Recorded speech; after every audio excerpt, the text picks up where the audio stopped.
నమస్కారం సార్. నమస్తే అమ్మా. సార్ ఎస్పెషల్లీ ఆడవాళ్ళకి చాలా పనులుంటాయి. అండ్ కెరియర్ గ్యాప్ వస్తూ ఉంటుంది. అండ్ పెళ్లి చేసుకుంటారు. ఒకవైపు ఫ్యామిలీ రెస్పాన్సిబిలిటీ, ఇంకొక వైపు ఫ్యామిలీకి ఫైనాన్షియల్‌గా సపోర్ట్ ఇవ్వాలి అనుకునే వాళ్ళు ఆడవాళ్ళు చాలా మంది ఉన్నారు అని చెప్పొచ్చు. అలాంటి వాళ్ళు ఎవరైనా కూడా గవర్నమెంట్ జాబ్‌కి నేను ప్రిపేర్ అవ్వాలి. అట్‌లీస్ట్ ఇన్ని ఇయర్స్ అయిపోయాయి. ఈ 2026లో అన్నా ఒక గవర్నమెంట్ జాబ్ తెచ్చుకొని ఫ్యామిలీకి సపోర్ట్ ఇవ్వాలి అనుకునే ఆడవాళ్ళకి వాళ్ళ కంఫర్ట్‌ని అంటే ఫ్యామిలీని అలాగే ప్రొఫెషనల్ లైఫ్‌ని బ్యాలెన్స్ చేసేలాగా ఏ జాబ్స్ ఉన్నాయంటారు సార్ 2026లో? రైట్ అమ్మా. 2026లో రాబోయేటటువంటి ఉద్యోగాల్లో కానీ ఏ ఇయర్లో అయినా సరే, ఎనీ పర్టికులర్ ఇయర్ లేడీస్కి కంఫర్ట్ అంటే ఫ్రాంక్గా చెప్పాలంటే నా కూతురు ఉద్యోగం చేయాల్సి వస్తే నేను పంపించాలి అనుకునే ఉద్యోగం. హ్మ్. అట్లా ప్రతి ఫాదర్ ఎక్స్‌పెక్ట్ చేసే ఒక ఫాదరు కూతురు ఏ రకంగా ఉంటే బాగుంటుంది అనుకుంటారో అలాంటి ఉద్యోగాలు ఏంటంటే అమ్మా, మనకు ఉన్నటువంటి అన్ని అంటే నేను ఇక్కడ ఏ ఉద్యోగాన్ని చెడ్డదంటలేదు.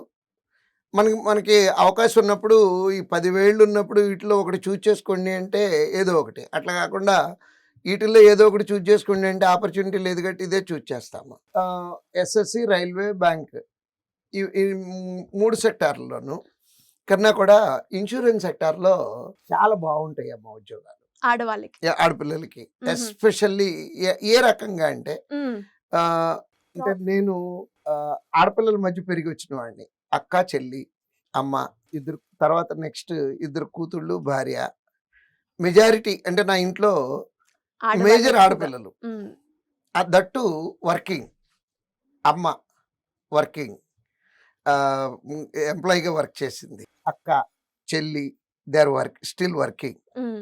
నా కూతుళ్ళు వర్కింగ్. సో ఈ ఈ వర్క్ చేసే వాళ్ళకి కావాల్సినటువంటి కంఫర్ట్ ఏంటంటే అమ్మ, టైమింగ్ కంఫర్ట్ కావాలి యాక్చువల్‌గా. True sir. హ్మ్.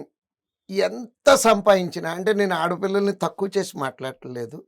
ఒకవేళ ఎవరైనా ఆడపిల్లల్ని తక్కువ చేసి మాట్లాడాను అని అనుకుంటే ముందు నా కూతుల్ని, మా అక్క, చెల్లిని తక్కువ చేసి మాట్లాడినట్టే. నేను తక్కువ చేసి మాట్లాడట్లేదు. ఎంత సంపాదించినా సరే బరువు బాధ్యతలు మగవాళ్ళ కన్నా కొంచెం ఇండియన్ సొసైటీలో ఒక ఆకు ఎక్కువ ఉంటుందనుకుంటాను. హ్మ్. అంటే అది ఎట్లా మాట్లాడుతున్నారు మీరు అంటారేమో. నా ఇంట్లో చూసి మాట్లాడుతున్నాను. నేను ఏ ఇంటి గురించి మాట్లాడట్లేదు. మా అమ్మగారికి మా నాన్నగారి కన్నా ఎప్పుడూ రూ. 10 సాలరీ ఎక్కువొచ్చేది. హుహు. అయితే మా నాన్న టైమింగ్స్ వేరుగా ఉండేవి. మా అమ్మ టైమింగ్స్ వేరుగా ఉండేవి. మా నాన్న ఆయన కంఫర్ట్‌గా నిద్ర లేసేవాళ్ళు. హ్మ్. మా అమ్మ తెల్లవారుజామున 4 గంటలకు లెగిస్తే గాని 5 క్యారేజీలు పెట్టి ఆవిడ ఆఫీస్‌కి ఆవిడ వెళ్ళటానికి వీలు పడేది కాదు. పడుకునేటప్పటికి రాత్రి 11 అయ్యేది. సో, అంటే బాధ్యతలు కొంచెం ఎక్కువ ఉంటాయమ్మా డెఫినిట్‌గా. ఖచ్చితంగా సార్. సో, ఈ బాధ్యతలు ఎక్కువ ఉన్న దాంట్లో చక్కటి ఉద్యోగాలు ఏంటి అంటే ఇన్స్యూరెన్స్ కంపెనీలు. టైమింగ్స్ ఎలా ఉంటుంది సార్? 10:00కి ముందు మిమ్మల్ని ఎక్స్‌పెక్ట్ చేయరు. 5 తర్వాత ఉండాలని ఎక్స్‌పెక్ట్ చేయరమ్మా. ఓకే. 10-5. 10-5 మండే టు ఫ్రైడే, హ్మ్.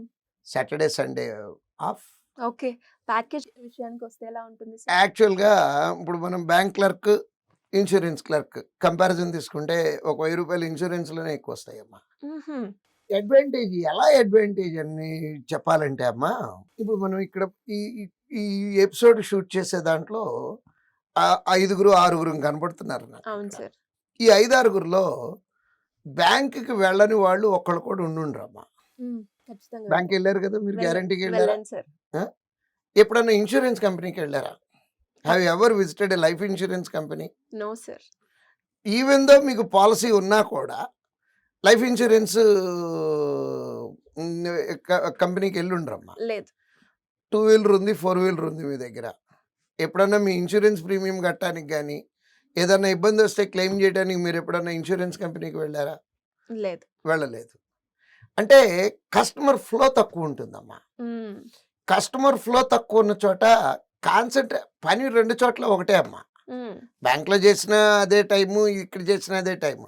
పీస్‌ఫుల్‌గా పని చేసుకొని time to time work complete చేసుకోవటానికి స్కోప్ ఎక్కువగా స్కోప్ ఎక్కువగా ఉంటుందమ్మా. బ్యాంక్‌లో అనుకోండి పొద్దుటి నుంచి సాయంత్రం లోపు కనీసం 300, 400 మంది కస్టమర్స్‌కి అటెండ్ వస్తూనే చేయాల్సొస్తుంది. ఉంటారు. అవును. బట్ ఇన్స్యూరెన్స్ కంపెనీలో మాక్సిమం వస్తే ఒకళ్ళిద్దరు వస్తారమ్మా. హ్మ్. అట్లా అని పనుండదని నేను అంటలేదమ్మా. పని చక్కగా మన ఒరిజినల్ స్పీడ్‌తో మనం పని చేసుకెళ్ళిపోవటానికి అవకాశం ఉంది. హ్మ్.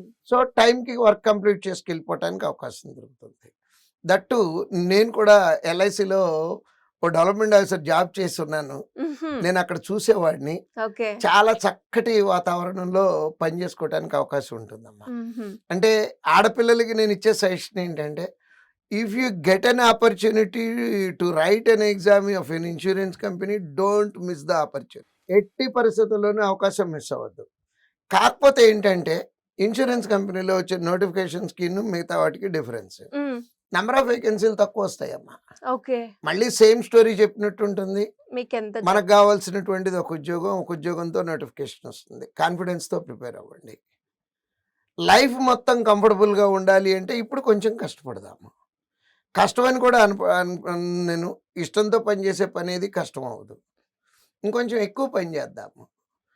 కారణం ఏంటంటే వెనకాల ఉన్నటువంటి 30-35 ఇయర్స్ ఆఫ్ వర్కింగ్ లైఫ్ కోసం, కంఫర్టబుల్ లైఫ్ కోసం, మనం కంఫర్ట్గా ఉండటానికి, పిల్లలు కంఫర్టబుల్గా ఉండటానికి, వీటన్నిటికీ ఇప్పుడు కొంచెం ప్లాన్డ్గా పనిచేసి చక్కగా ఇన్సూరెన్స్ కంపెనీలో ఉద్యోగం తెచ్చుకోగలిగితే చాలా బాగుంటుంది. శాలరీ వచ్చేటప్పటికి క్లర్క్ అయితే 50,000 ఆర్డ్ వస్తుందమ్మా. మళ్ళీ 8th పే కమిషన్ ఎక్స్పెక్ట్ చేస్తున్నాము. ఇంకో 7,000-8,000 రూపాయలు పెరగడానికి ఛాన్సెస్ ఉన్నాయి.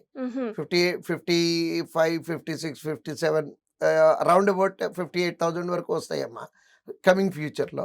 ఇప్పుడైతే 51-52,000 రూపీస్ క్లర్క్ వస్తాయి.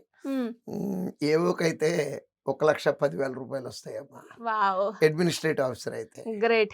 సో టైం చూసినా బాగుంది, ప్యాకేజ్ చూసినా చాలా బాగుంది.